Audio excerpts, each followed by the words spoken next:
morning to everyone and welcome. Welcome to the third Behind Borders Breakfast debate.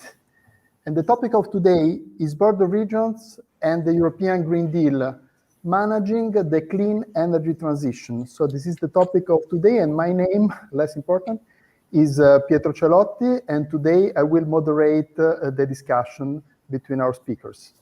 And this event belongs to a series of breakfasts organized by the Border Focal Point Network of DG REGIO.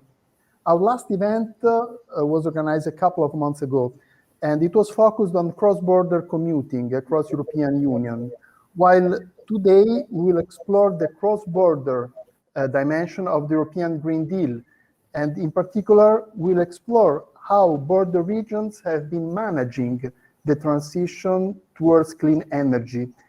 I think more important, we will share with you, give you maybe some ideas, some insights on how to contribute to the green energy transition in the future.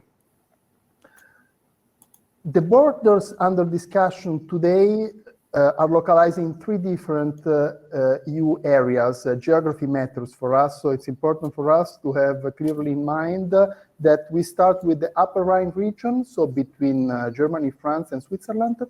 We continue with the border between the Netherlands and Germany, but focusing on two cities, Emmen and Haren. And then we conclude our round of territorial experiences with the Southeastern Europe, the border between Spain and France, and especially the Euro region, Nouvelle-Aquitaine, Euskadi, Navarra. Okay, I see almost 30 participants at the moment who are connected with us today, so thank you for being with us. And I warmly invite all of you to use the questions and answers section that you see on the right column of your screen. I was able to find it, so I'm sure that you will find too. And this section is very important for you to ask questions, because this is an interactive session. And we have the opportunity to ask questions to our speakers, and we will also have answers for them, and think that we have the possibility to vote. So the questions that we most shared will be asked with priority to our speakers. And before giving the floor to our first speaker, I kindly ask you to take part in the poll. So you know that in the online events we have some advantages. So we use the polls much more than we did in the past. And in the right column, again, you see the poll, the possibility to vote according to our questions. In particular, we are interested to know what are the factors that, from your perspective, so it's your personal point of view, the factors that may hinder the clean energy transition in border regions. And the question more precisely of the poll is the following. In your view, what are the main obstacles for the clean energy transition in the cross-border regions? And we have four options. So the first is administrative and legal obstacles, we mean. And the second is market-related obstacles, which means fragmentation, competitiveness, etc. And then we have demand-related obstacles. So, for instance, different needs on the demand side. At the end, we have the cultural and knowledge factors, so different approaches depending on culture, language, and so on. So we ask you to give a priority to one of these obstacles, of these factors, and then we'll report the result of the poll to the audience. But now, it's time to stop with my presentation, with my introduction, and leave the floor to Nathalie Verschelde, so DG REGIO, European Commission. Good morning, Nathalie. Good morning. Nathalie is the Deputy Head of Unit for Interreg, Cross-Border Cooperation, Internal Borders. So I think, Nathalie, you are in a good position to introduce the role of the border regions in enabling the transition towards climate neutral Europe by 2050, so our Yes. target, and the added value. We are particularly interested in the added value of the cross-border approach in this policy area. We start with this, and so we expect from you key insights in the few minutes that we have, unfortunately. So the floor is yours. Thank you, Nathalie. Thank you very much, Pietro, and good morning to everyone in this breakfast debate. So I work in DG REGIO for a number of years now on cross-border cooperation, but also on beyond cooperation, all aspects of border issues, border obstacles, and opportunities. And today we are very interested to hear the voices of some regions on energy in particular. The European Commission has made the European Green Deal its top political priority, with the aim of transforming the EU into a fair and prosperous society with a modern and resource-efficient and competitive, of course, economy. And we all share the hope that the European Green Deal will put the EU on a path to climate neutrality by 2050. The energy system is crucial to deliver this goal. Further decarbonizing the energy system is critical to reach our climate objectives. The production and use of energy across economic sectors account for more than 75% of the EU's greenhouse gas emissions. It requires that energy efficiency is prioritized and significantly higher shares of renewable energy sources in an integrated energy system. At the same time, the EU's energy supply needs to be secure and affordable for consumers and businesses. And for this to happen, it's essential to ensure that the European energy market is interconnected and digitalized. The higher ambition level on reducing greenhouse gas emissions requires a stronger promotion of energy efficiency and renewable energy in all parts of the EU, including in border regions. There is a strong territorial dimension of the clean energy transition, and we must make full use of the potential of all our territories across the Union. This is why EU cohesion policy is putting a strong emphasis on the clean energy transition, with important support for investments in areas such as energy efficiency and smart energy systems, grids, and storage at the local level. In this context, cooperation across borders can make an important contribution to better capture the joint potential of energy savings, renewable energy, and storage, including in research and innovation, as shown, for instance, by numerous cooperation projects that are financed under Interreg. I'm taking for granted that many of you know the Interreg programs, which support cross-border cooperation in all cross-border regions in Europe and also on external borders. Indeed, Interreg is an integral part of cohesion policy, and it provides a framework for the implementation of joint actions and policy exchanges between national, regional, and local actors from different member states. We will hear from a few Interreg-funded initiatives later in this breakfast event. In border regions, there can be a significant added value of cross-border approach, allowing to benefit from local complementarities across borders in areas such as renewable energy production or storage solutions, for instance, taking into account the energy efficiency first principle. The EU-wide assessment of national energy and climate plans submitted by member states shows that there remains much potential to tap for cross-border regional initiatives in the energy sector. So far, few countries plan better renewable energy deployment and energy efficiency measures in cooperation with others. The assessment also identified the need to build on regulatory advances. And here the proposed European cross-border mechanism could make a significant contribution because it would facilitate such regulatory advances in a cross-border context. We can maybe come back to the mechanism in the Q&A session if this needs to be clarified.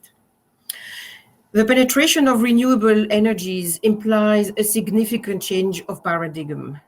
Indeed, energy markets do not yet function across borders as seamlessly as they do within a country. For example, cross-border electricity transactions are frequently limited because legal frameworks do not allow for low voltage exchanges of electricity across the border. Yet, to make full use of the potentials in border regions in a more integrated manner, connections need to work across borders, also in the distribution level. Renewable energy communities can play a significant role in charting the way ahead. And European legislation already sets the conditions for member states to include options for cross-border implementation of such communities in their national transpositions. Likewise, there may also be legal impediments to rolling out joint smart district heating and cooling systems in cross-border agglomerations. Coordination between member states in border regions will be essential to overcome the challenges linked to increased electrification. A fully integrated electricity grid in areas such as twin cities, for instance, stretching across national borders, will offer major benefits and complementarities in areas such as renewable energy production or storage. Other legal and administrative inconsistencies also affect the deployment of renewable energy in border areas. For instance, the recognition of qualifications of photovoltaic or wind turbine installers, or even different rules governing the minimum distance from wind turbines to residential buildings. Not an easy thing to manage in a cross-border context. We believe that member states should make the most of existing opportunities for cooperation under the applicable EU legal framework. For instance, the recast renewable already provides for joint support schemes and for support schemes for renewable electricity to be open to producers located in a different member state. Take-up of these schemes should be strongly encouraged in border regions.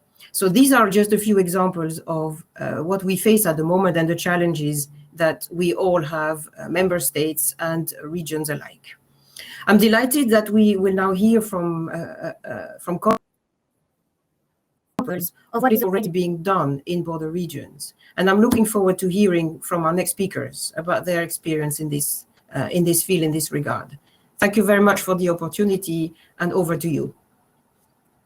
Thank you very much, Nathalie. And you raised all the aspects that will be discussed today, I would say. And I would start from the point of distribution, when you underlined that there are legal frameworks and the distribution is an issue. And I think that it's very interesting to start from a project which has a systematic approach, which was able to face the issues of distribution, storage, and also consume of the energy. And the name of the project is RES-TMO, and this will be presented by Ines Garrilut from the University of Freiburg. And if you remember at the beginning, I said to the speakers, and we have almost 50 people connected now, we start from the border between France, Germany, and Switzerland, Upper Rhine region. So Ines, I think you are connected and you can present your project, RES-TMO, and I think that it will clarify some of the aspects highlighted by Nathalie already. Please, the floor is yours. Thank you very much, Pietro, and good morning to everyone. I have to apologize that my camera is not working today, but I hope you can hear me well and see my screen as well. My name is Ines Garrilut. I am working for the University of Freiburg, Germany, the chair of remote sensing and landscape information systems. And yes, I am the coordinator of the RES-TMO project. So it is an applied research project co-funded by the European Regional Development Fund via the Interreg program. It is led by Professor Barbara Koch. We are an interdisciplinary consortium of 15 partners from the 3 countries, France, Germany, and Switzerland, including research institutions, but also companies and public authorities. The project started in 2019 and will produce results that are representative also for other regions in the European Union. To give you some brief information on the background of our project, also the rationale and the goal. The border region, Upper Rhine region, includes parts of the 3 countries that you can see on my slide, and is covering an area of 21,000 square kilometers and is home to around 6 million inhabitants. So our main rationale lies in the EU Clean Energy for All Europeans legislative package, actually, and the initial Commission proposal that recognized the potential of regional integrated electricity markets and stated that, well, energy security can be achieved more effectively in a fully interconnected network. And so that we see, also in the literature, we see large welfare gains and possible synergies related to regional approaches. And our overarching goal is to accelerate the energy transition in the Upper Rhine region by uncovering such synergies from complementary energy generation, demand, and storage. And so our project comprises 7 work packages, and this work includes an in-depth analysis and mapping of the potentials for renewable energy generation in the region with wind, solar PV, biomass, hydro, and others, and the restrictions for the use of these potentials, including also storage solutions. So yes, the consortium and overview, our region, of course. And now going over to the work packages. So I was mentioning the in-depth analysis and mapping of the renewable energy generation potentials. We also have a modeling of the the regional energy system with scenarios with different technology constellations for possible and for the energy transition and possible cross-border synergies. And we also have a series of accompanying analysis, including socio-cultural framework, including acceptance issues, the regulatory framework, and the differences between the 3 countries and subregions, and the economic incentive structures. We also try to integrate the perspectives of stakeholders into our model-based results through a series of 5 stakeholder workshops. And we have an analysis of data security and cybersecurity solutions in smart grids.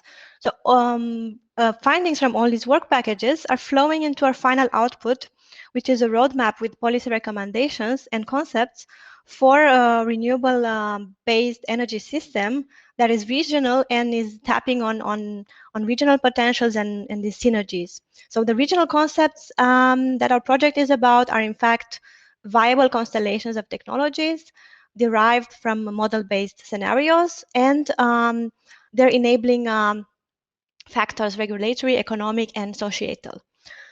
Finally, I would like to zoom in on some of our preliminary results.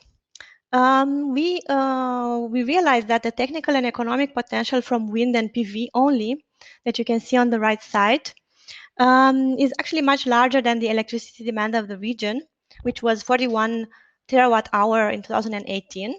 However, there are still additional restrictions to be taken into account. For instance, the low acceptance for some technologies in the region, and also the need to integrate sectors such as electricity and heating or transport, and other regulatory restrictions. Many restrictions have been already taken into account, such as the ones related to infrastructure, nature protection, or water protection. Another insight from the project is related to modeling, where we saw that in high renewable energy scenarios with reaching 80%, the energy storage needs are very high, so they increase tenfold, but backup capacities and also other technologies that are needed to support the the grid to be able to keep balance, given the intermittent character of renewables, are still very high. So the need for these technologies is still very high, which is related to high costs. And some challenges that we faced during project implementation were related to the way Ms. Verscheldem also mentioned, very different regulatory frameworks in the 3 sub-regions, and the 2 from the European Union, France and Germany, that are related to the fact that the clean energy package was transposed in very different ways. So a concrete example is that the fact that in France, local authorities assess and approve wind and PV projects on a case-by-case basis, whereas in Germany, well, at least for the land of Baden-Württemberg, regulations are much more specific, including specific distances from housing, for wind turbines, and so on. Another challenge was related to the quality and availability of data, but also the harmonization of data for the potential analysis and modeling. For instance, energy consumption data like heating and cooling, or the industrial consumption. And we realized that in this context, an EU harmonized disclosure system would be very helpful in this sense, such as the one from the transparency platform of the ENSO-E, Association of Transmission System Operators, and who are basically disclosing electricity data for the whole of Europe. So, so this is it from Ines, thank you very much. Thank you so much. And no, sorry if I interrupt you, but I wanted to ask you a question, an Yes. additional question, if I can, because I see that the project, RES-TMO project, explore in this geographical area, well advanced area, the possible synergies. So the synergies resulting from complementary generation, demand, and storage. I think it was very interesting when you explained the point of storage. Now, the question is, going to the cross-border dimension, is there any area of the project where you identified already a clear added value of the cross-border dimension? This would be very interesting for us, I think. Yes, so apart from being a source of challenges, the cross-border dimension has also been a source of added value, of course. So the 3 national sub-regions have very different energy system, obviously, in terms of their energy mixes, demand, structures, regulatory restrictions, and other conditions. For instance, when it comes to societal acceptance for renewables. So in this context, the analysis have been comparative and also trying to promote the exchange of best practices and pooling of renewable energy resources available, but also the expertise. So I think one strong point has been this networking between the actors, and we have done this in our stakeholder workshop, a series of 5 stakeholder workshops in collaboration with our partner, Trion Climate, which is actually the international network of climate and energy actors in the region. But on the other hand, well, there was also a more concrete point related to our energy modeling, where we could see a clear potential added value related to the cross-border aspect. And this is related to one of the findings that I mentioned before. So in their energy modeling, our researchers were looking at how I'm now looking at how regional synergies, but also an increased cross-border coordination and interconnection, which are actually policy goals, can actually help to reduce energy storage and backup needs in the region, both of which are related to scenarios with high renewables penetrations. So they are basically looking at 2 opposite scenarios, very extreme. So one is maximizing energy independence of the region, which of course leads to a need to maximize energy storage to store all that available energy. And the second one is minimizing storage, but maximizing interconnection so that the region can be supplied with electricity from other regions and parts of the European Union. But this is not just a technical consideration, it's also a policy-related one. It's nice, obviously. It's nice that you didn't hide that there are challenges, but you suggested also the very positive aspects of the cross-border dimension, which are, on the one side, the opportunity to compare the experience, to exchange, but then it was very interesting to go technical and to listen to these details, which are crucial for the energy. So thank you very much, Ines, for your presentation. Ines is with us, so we can ask questions on this very advanced experience. But now we move on. Thank you very much. Okay, thank you, Ines. And it's time to introduce Melinda Lonstra. She's a transition advisor of the municipality of Emmen in the Netherlands. We mentioned this border already. And Melinda will give us some insights on the Smart Energy Region Emmen-Haren project. Yes, but something went wrong with sharing my screen. Yeah, with sharing. But we have some time because I want to remind that we are at the border between the Netherlands and Germany, and more precisely, we are referring to two cities, Emmen and Haren, Emmen in the Netherlands, Haren in Germany.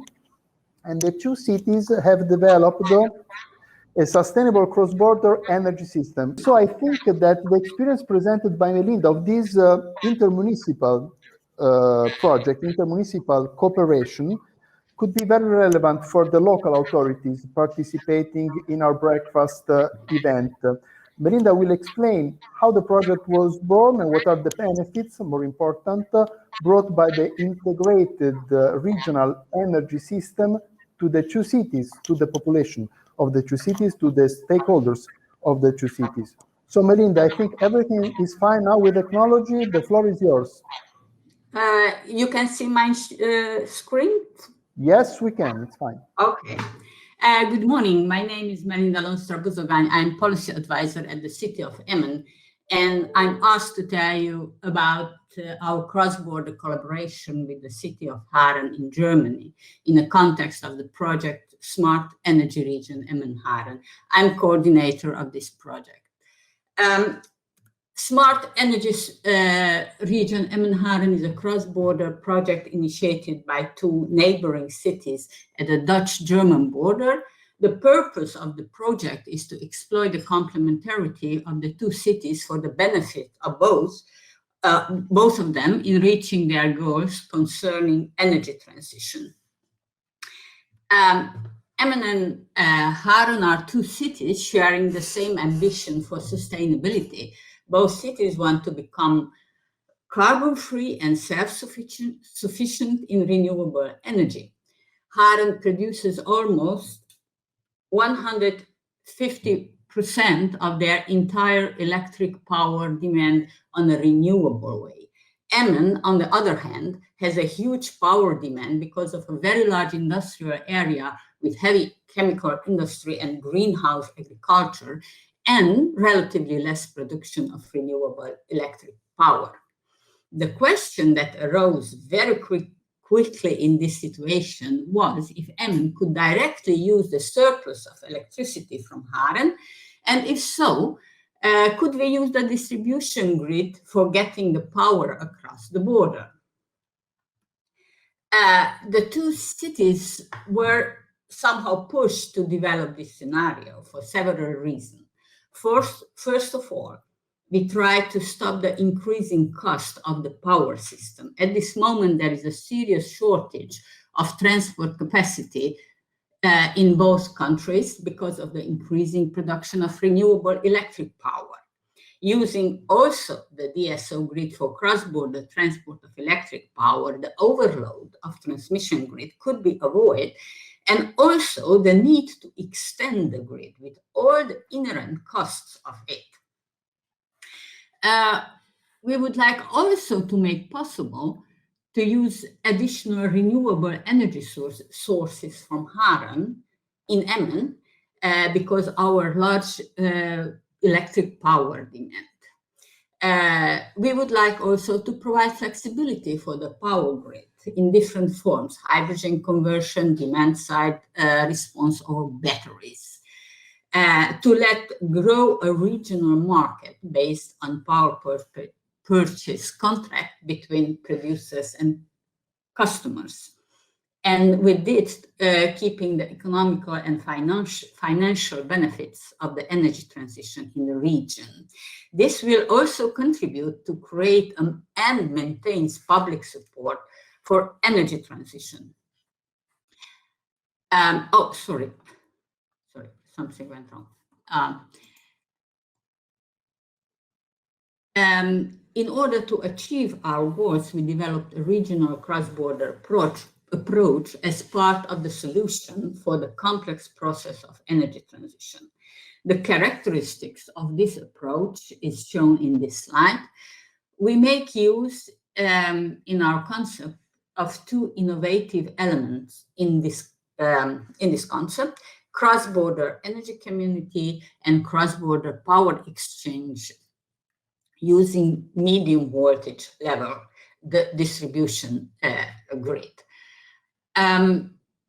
More concrete, we intend to build up a regional cross-border system connecting the developments already in progress on the two sides of the Dutch-German border to each other, wind parks and solar parks using a medium voltage connection, hydrogen conversion on both sides of the border, and organizing demand and side response involving the industry.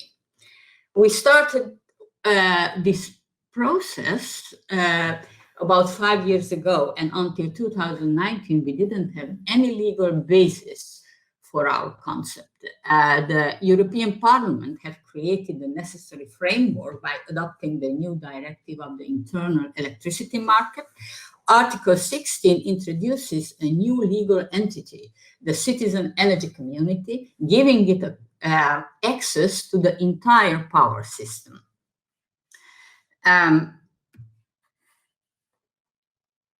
At this stage of the project, we are conducting research and feasibility study to generate new knowledge on how the regional and cross-border system can be developed within the given framework and how energy communities could operate in cross-border exchange of power.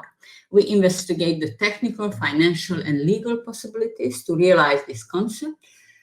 The project will be finalized by the end of this year. We have some very promising preliminary results. The estimated system saving in the region are about 10 million. We also have defined a few very, very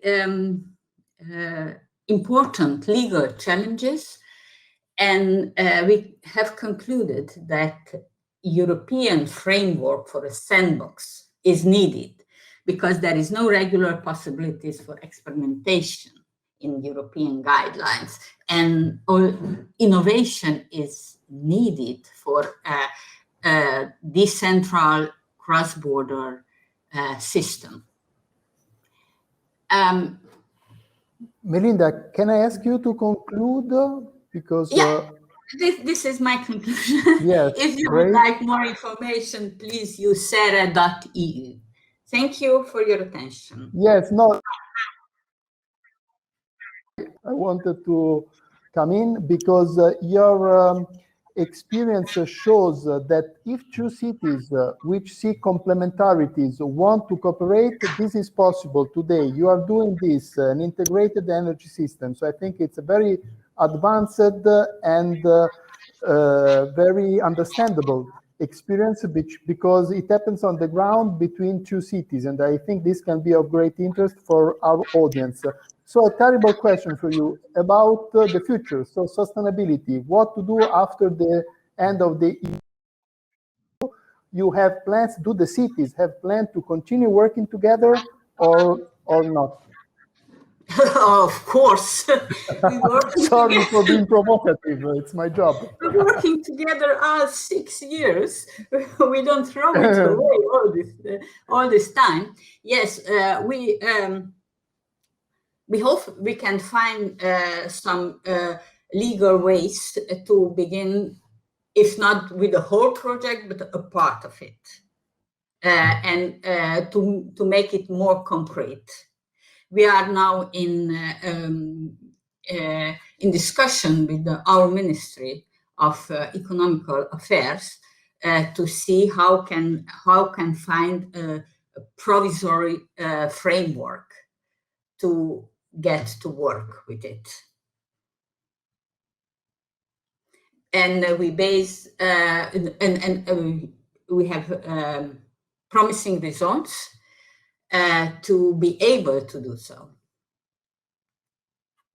We are also in discussion with other municipalities. They have the same thoughts across the borderline, and with 3 provinces. But I expect this will be a long-term project. A long term, yes, Yes. that's true, but we have time. So we are in a long-term perspective in this policy area, I think. So thank you very, very much, Melinda. If I can, I would continue our session. I remind to all the participants that, so Melinda, you can mute your microphone now. Oh, yeah. Thank you very much. And I remind all participants that we have a poll open, so it's still possible to vote for our first poll. We are going to have 2 polls today in our short breakfast event, 1 hour, 20 minutes, a very intensive time. And before giving you the results of the poll, I have the opportunity to introduce Ander Gonzalez from the Basque Energy Cluster. Ander is the project engineer of the BLUSARE project. And first of all, Ander, you will correct the pronunciation of this Basque name, the name of the project. And then you can provide us an overview of the project and its innovative approach to cross-border marine. I would like to emphasize this word, marine renewable energy. Not all of us know this kind of technology, and I think that you can explain us how cooperation in this technical area started and what are the benefits, which is more important for us. Please, the floor is yours for 4 minutes. It's okay. Okay, perfect. Thank you, Pietro. And yeah, I'm here to present the BLUSARE project. It's a regional collaboration project in the sector of marine renewable energies between the Basque Country and the Nouvelle Aquitaine region. I have here just to position ourselves which regions are we talking about. Here is the complete Euro region that it changed like 2 years ago, but this project started before, and the Euro region only complied Nouvelle Aquitaine and the Basque Country, that are the regions that have coast that you can see there in the picture, that are facing the Atlantic Ocean. Those were the regions that were collaborating in the project. A bit of a context about how it became real, BLUSARE. First of all, it's a collaboration project in marine renewable energies. As I said, this sector, this is an emerging energy sector in the energy mix that has clear plans of expansion, not only in Europe, but in the whole world. And to understand a bit better, it gathers mostly the wave energy power devices sector and tidal also power systems. Both territories working in the project were partners before the project itself. I mean, we have worked together in different events in the past since 2015, promoting both individually the marine renewable energy sector, both regions. Why is important this sector, this marine renewable energies in both regions? First of all, because the the resources that we have in wave and tidal energy, with almost 1,000 kilometers of coast, and also the solid industrial and the industrial sector, the companies, all the research centers, the test sites that are involved in the marine renewable energy sectors in both of these regions. Seeing that's how the BLUSARE project started in 2017. We take the opportunity to be funded by the Euro Regional Government Program when it was the Basque Country and Nouvelle Aquitaine, and the associations that gathered were the Basque Energy Cluster, represented here by myself, and Communauté d'Agglomération du Pays Basque, that was the site from the Nouvelle Aquitaine region. Just a few, I will comment briefly the key achievements of the project. It lasted a year, and in a year we did a lot of things. And then after that, of course, we've been keeping collaborating. But the first key achievement was like a booklet that we developed jointly, where you can find like the a study of the potential of the Euro Regional Council in marine renewable energies, a detailed value chain of the companies in the region, ports, research infrastructures, test sites, all relevant infrastructures and entities in this sector. And also a brief annex also about collaboration opportunities in this sector for the companies here. As you can see, I don't know if you can see my camera, but it's like a proper book of almost 200 pages of all of these documents and information that you can find there. Also, we developed joint workshops with companies from Nouvelle Aquitaine and the Basque Country, where the companies were fostered to collaborate and know better each other. That was the point of one of the key objectives of the project. And also, after the collaboration and the booklet that was designed, we joined together to promote the project and the value chain, the joint value chain internationally. We went to different international events about the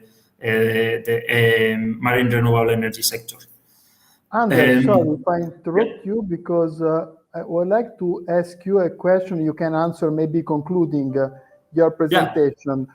So we understand that this project tries to make it easier for the territory to be a benchmark at the European Union in this specific sector, marine renewable energy. So we see benefits, to anticipate your slide, for the economic stakeholder, for the enterprises from the two territories. If you can stress this concept and then please conclude. Yeah, I will conclude with this. It's related to the questions. The project, I mean, well, it helped to the cross-border, related to the cross-border dimension. The project helps. It has helped to gather more companies, develop a specific and complementary regional offer dedicated to this sector. Also, it has helped to fill the gaps because, of course, you have we have the companies here in the Basque Country and the companies in the Nouvelle Aquitaine. Some of them complemented the value chain of the other region, creating a more powerful value chain to go internationally and develop a joint completed offer.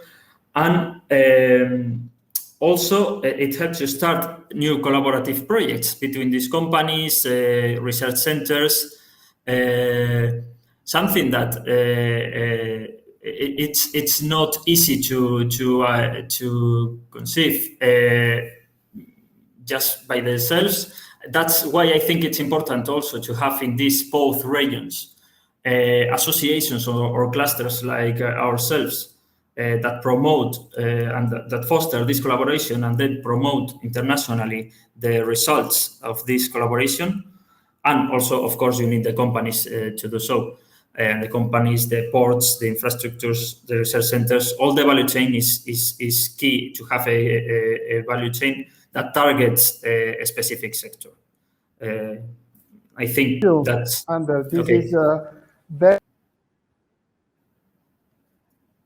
On this part, economic stakeholders, enterprise cooperating from the two sides of the borders, and I think that your project focusing on a specific technical sector helps to understand that this is possible, not always, but in some cases this turns to be possible in an emerging subsector. This can be possible, and you demonstrate that with your presentation. So thank you very, very much, Ander. Now, if you can mute your microphone, I think that we can share the result of our first poll, where we asked what are the major obstacles in our policy area. And the majority of the respondents, which mean almost 85%, answered that the administrative and legal factors are the most important. So before giving the floor to the European Commission, I think it's perfect to jump from this poll to DG ENER. I want to launch a new poll to make the session interactive. Some of you have started already to ask questions. Please continue. In the end, we will have 15 minutes for the answers from the participants. So the second poll. The second poll is, do you think that the current EU legal framework enables cross-border cooperation on clean energy transition? Yes, in full. Yes, but still with some limits. No. The EU legal framework would need to be improved in several respects. I don't know.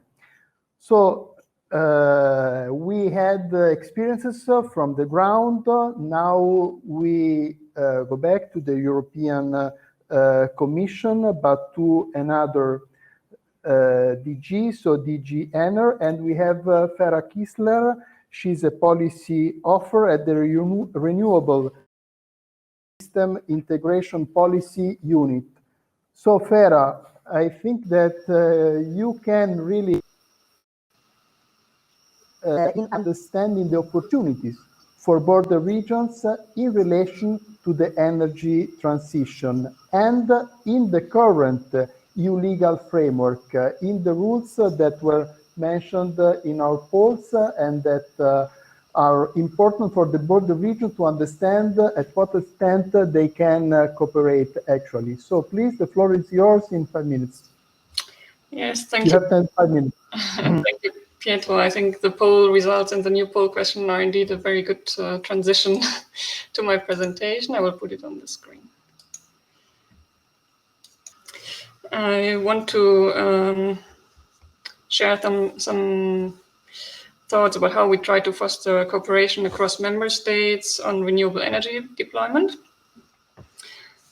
And I think first it is important to note that the Renewable Energy Directive so far had national targets for the share of renewable energy in the energy mix of member states for 2020. But with the new framework for 2030, we switched to an EU-wide target with indicative national contributions. But still, member states have a baseline which they need to keep in terms of share of renewable energy sources. And so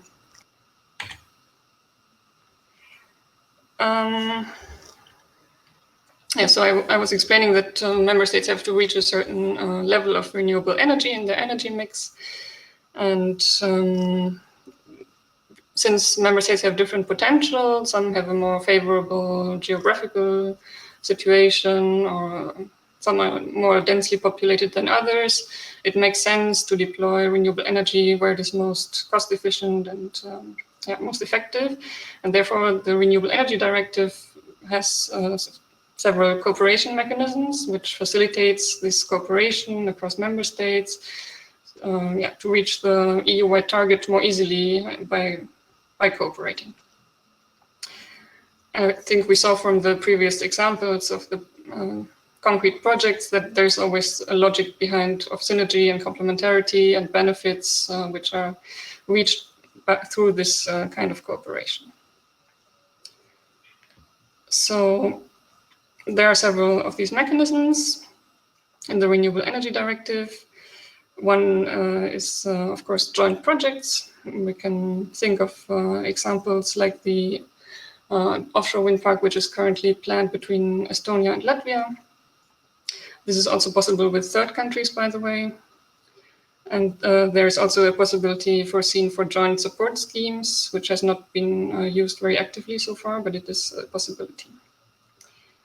And member states can also engage in statistical transfers to reach their targets. That's also what we call a cooperation mechanism. Then, as Natalie mentioned in the beginning, member states should indicate in the national energy and climate plans how they intend to cooperate. And we also have the new instruments now with the framework for 2030 to underpin this cooperation financially at the EU level. One is the Union Renewables Financing Mechanism. This is a kind of common pot where member states can either contribute financially or be a host for renewable energy projects. And like this, all sides can benefit either from receiving statistical transfers or offering their potential for renewable energies. And then we have the recovery plans, of course, where the Commission also encouraged member states to put in renewable energy projects, also cross-border projects. And this is a huge opportunity, of course, for the coming years. And some member states have used it. And we have the Connecting Europe facility, which for the first time has a new window for cross-border renewable energy projects. I will explain this a bit in more detail because it might not be known. You probably know the more traditional instruments for research and development and for regional funding, but this one is new. It's 15% of the budget of the Connecting Europe facility for energy, and eligible projects are defined in a quite broad way. It can be renewables generation in electricity and heating and cooling or transport, district heating, and also storage and grid connections. There can be a physical connection between the countries or regions connected, but it can also be other forms of cooperation with no physical link. And the basic criteria are that the member states need to agree on this project and this cooperation and sign an agreement. There has to be an EU added value, so the cooperation project has to have some advantage over a similar project carried out in one member state only, and the project has to have a positive CBA, so just to make sense economically.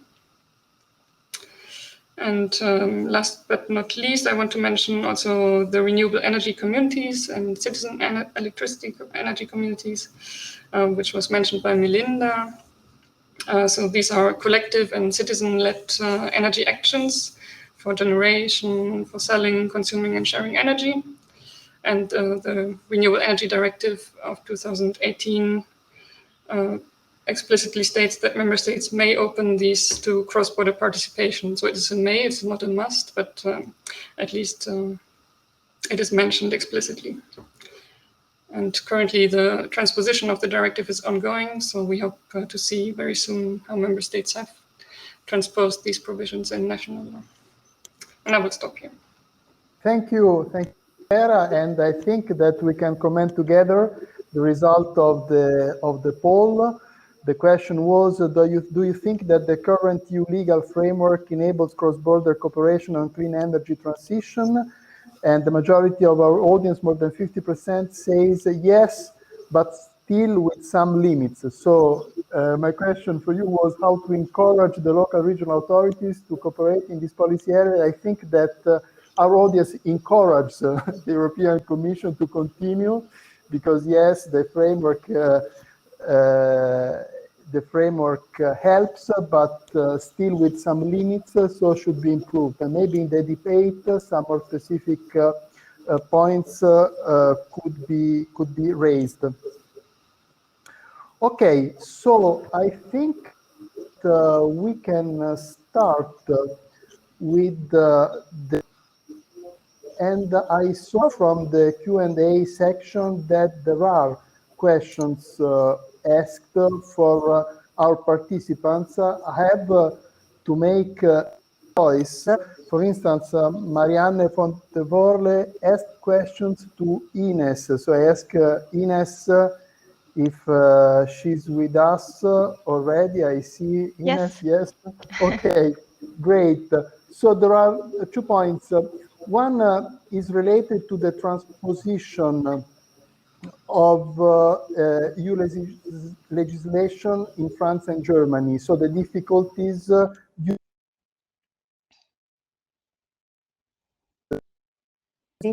EU legislation in France and Germany.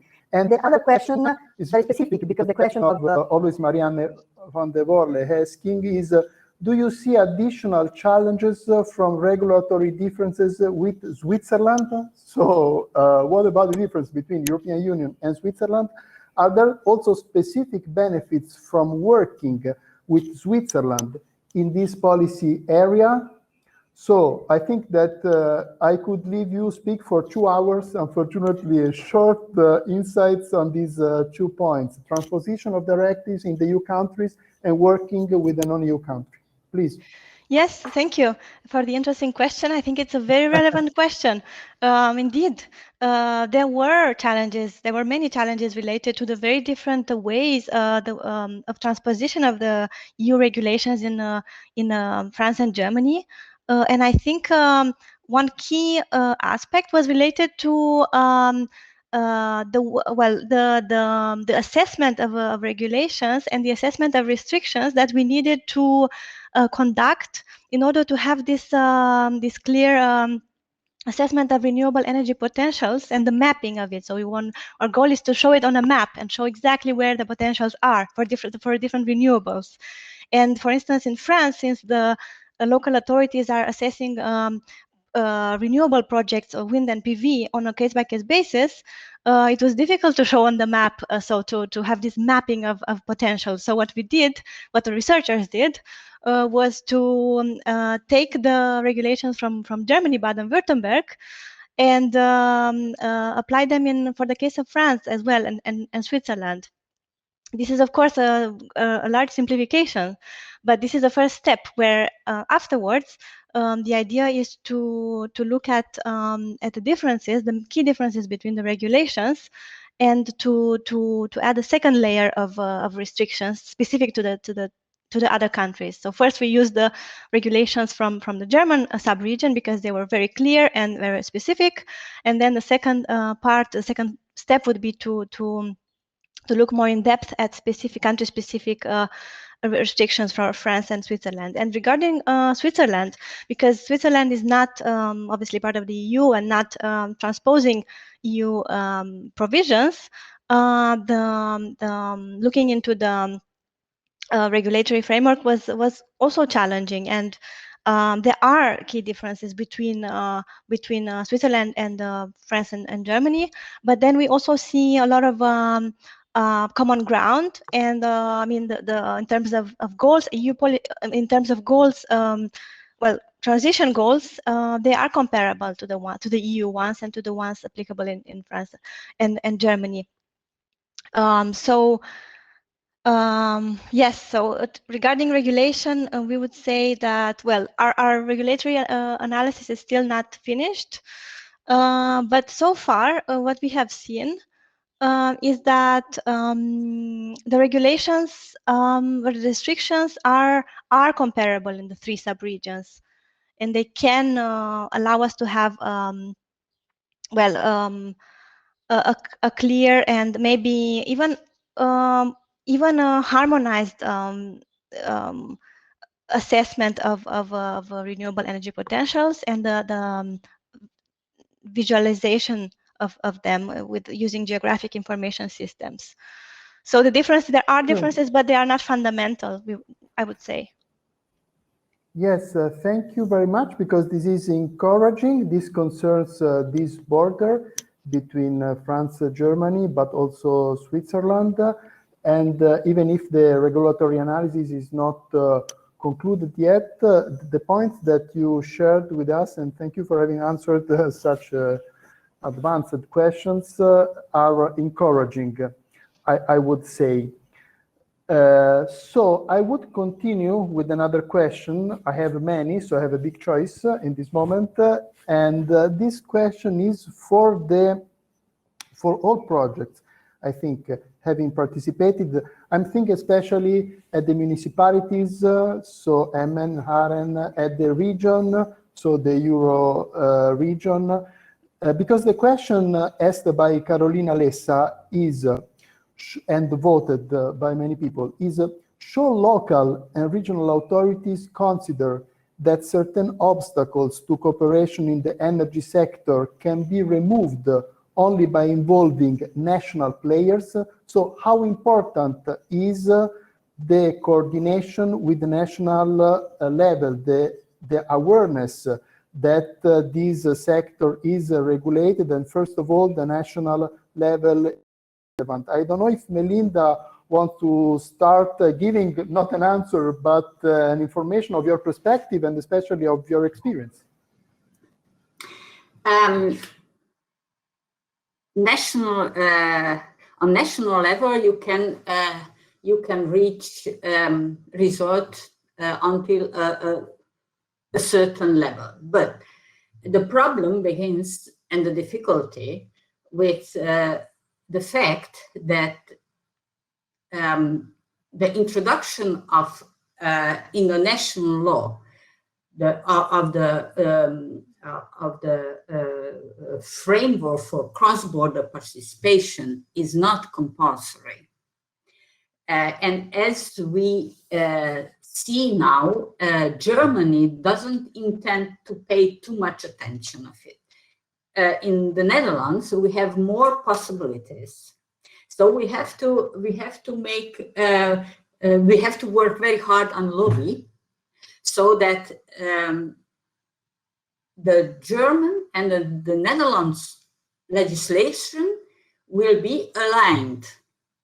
Because if Germany doesn't introduce these possibilities, we can do nothing on cross-border cooperation, or few things.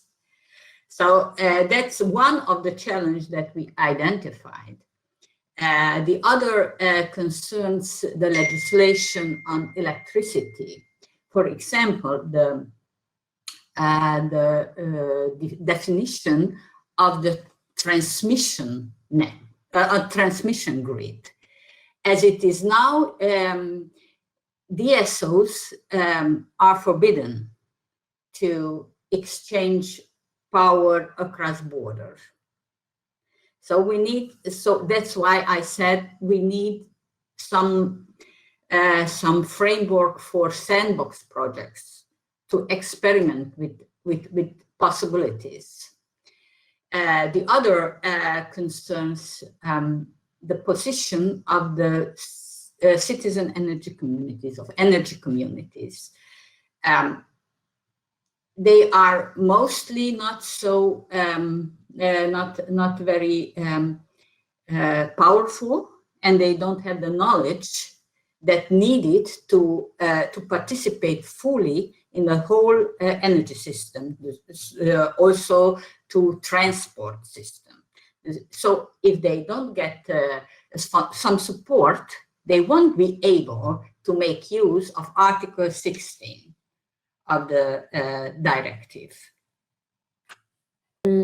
Very interesting, and thank you for this reference to the directive, which is specific, important to go to the point.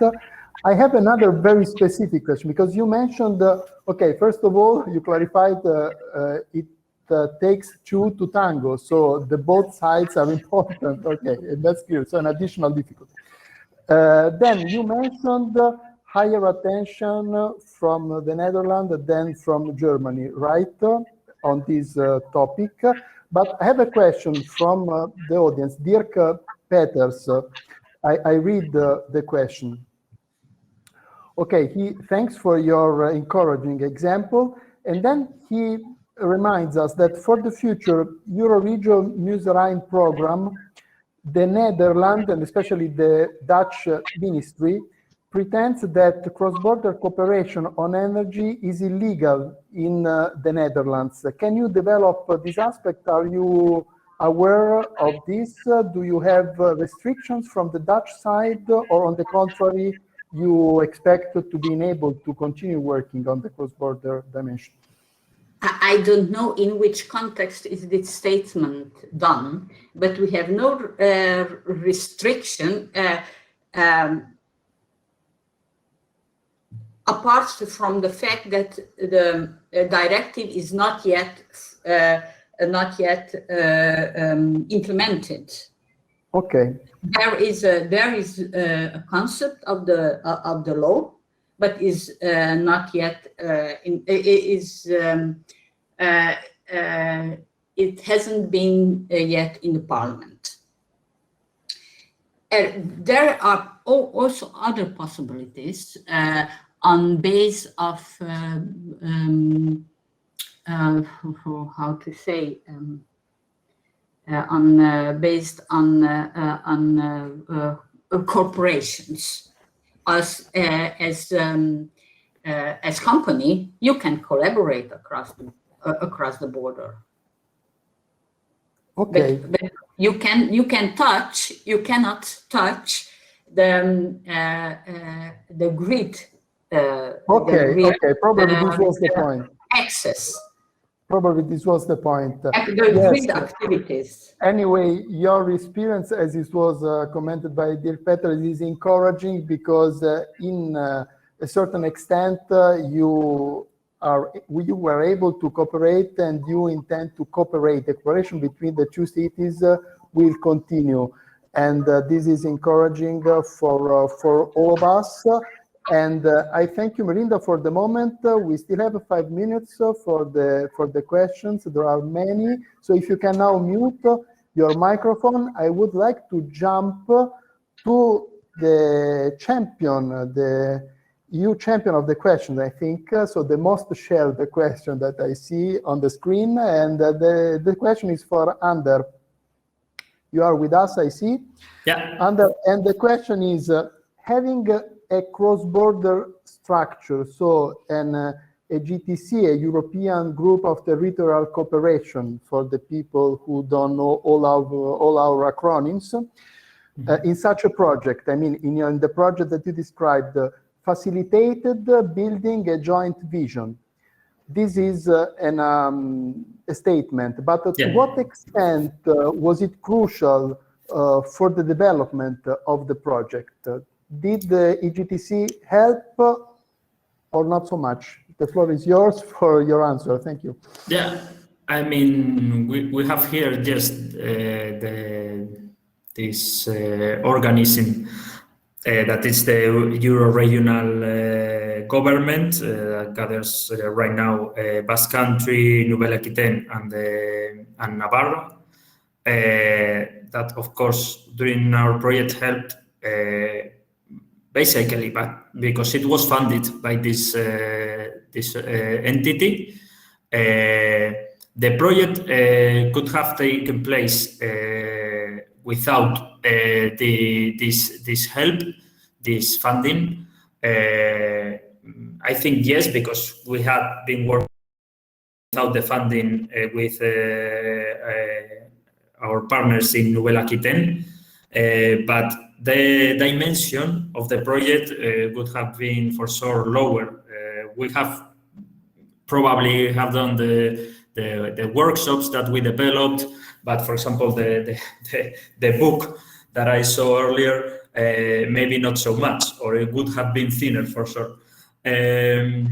But yeah, it has helped. It has helped a lot, not only with the funding, but also strategically and getting to know better the other side of the border. It has helped a lot, yeah. Okay, thank you very much. And there is another question for you. And the question is, do you think that the nature of, and it was asked by Maud Skaringer, and the question is, do you think that the nature of challenges for cooperation between the Spanish and French regions will change as you advance towards the development stage for more mature MRE solutions, I think macro-regional? Yeah, marine renewable energy. Marine renewable, thank you very much. This was the acronym,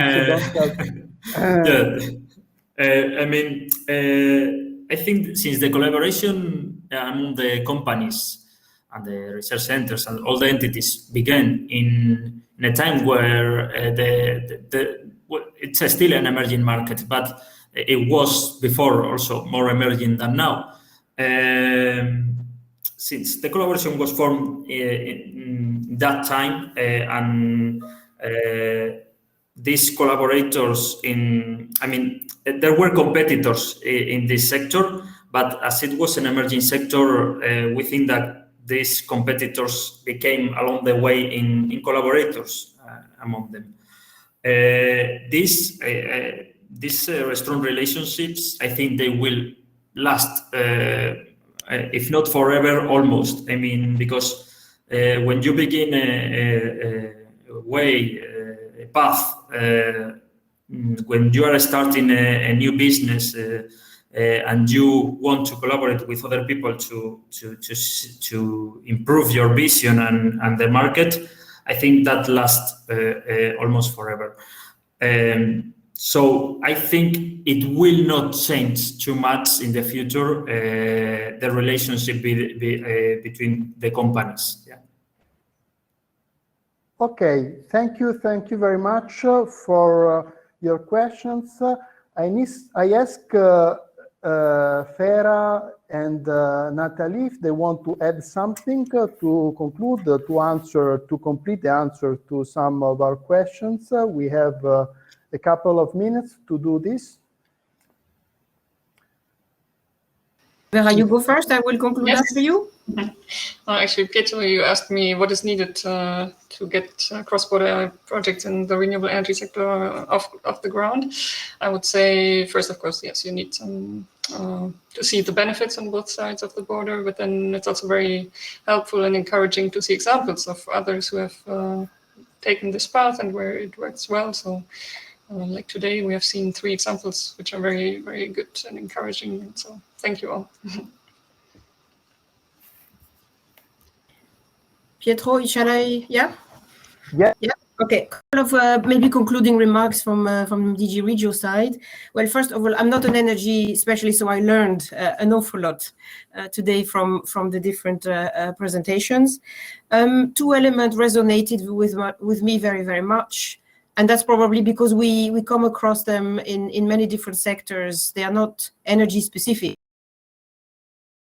It's indeed the legal framework and the difficulties encountered when European directives are transposed differently and creating issues for those who want to work on both sides of the border. This is something that we come across quite a lot. And then the data issue that Ines mentioned as well, the lack of comparability and harmonization, which also makes it difficult in a cross-border context, because you don't necessarily count the same types of things. And therefore, how can you then develop a cross-border, a robust cross-border policy or a response to the challenges? So these were 2 things for me that resonated very much. But I was also very much encouraged by the fact that it seems that the European legislation in the energy field enables and allows and makes it very possible to cooperate across borders, which I think is a good sign. The challenge is how to then use those opportunities and the fact that it is possible to cooperate across borders in a very concrete manner. I take note that possibly we must be better in the European Commission at promoting the existence of European legal structures and bodies, because in a way this is also one manner in which we can then act of the border with a single legal structure like an EGTC, for instance. Of course, we would like to promote that one because it's very close to DG Regio's core business. And then finally, mechanism which I briefly mentioned in my introduction. This is a mechanism by which for a certain project, and in this case, for instance, in let's say a smart distribution, a local distribution grid, instead of having two legal frameworks combined in a single project, the mechanism would allow for a single set of rules to apply to a cross-border project. This is a proposal made also by the Commission as part of the cohesion package in 2018, and it's still with Council and Parliament, and mostly with Council at the moment, where we're having deep discussions on the value of this new mechanism. I really feel that a lot could be gained from having such a possibility in the future. Voilà, so in a way, just to conclude, I think it confirmed today's debates some of the issues that we face in many other sectors, but also I was encouraged by the three projects and by the fact that cooperation is possible, and I think we take home the energy to continue to fight for cross-border and European added value projects in the future. And thank you to all of you for your participation. Nathalie, thank you. I also thank the audience, almost 50 people who stayed with us until the end and participated, interacted with us with the polls and the questions, and obviously the speakers. Thank you again. To conclude, I have only one message: to stay tuned, let's say, to be updated on the initiatives promoted by the border focal point through the platform, the Futurium platform. And I can announce you that in September we will have a new breakfast together. I hope that you will participate again, and this will be based, the next breakfast, on a European Commission report, EU border regions, living labs of European integration. So the point is how border regions are laboratories of European integration. So this will be the topic of our next breakfast. I wish all of you to have a lively summer. I think that we need. And I say goodbye to everybody. See you soon.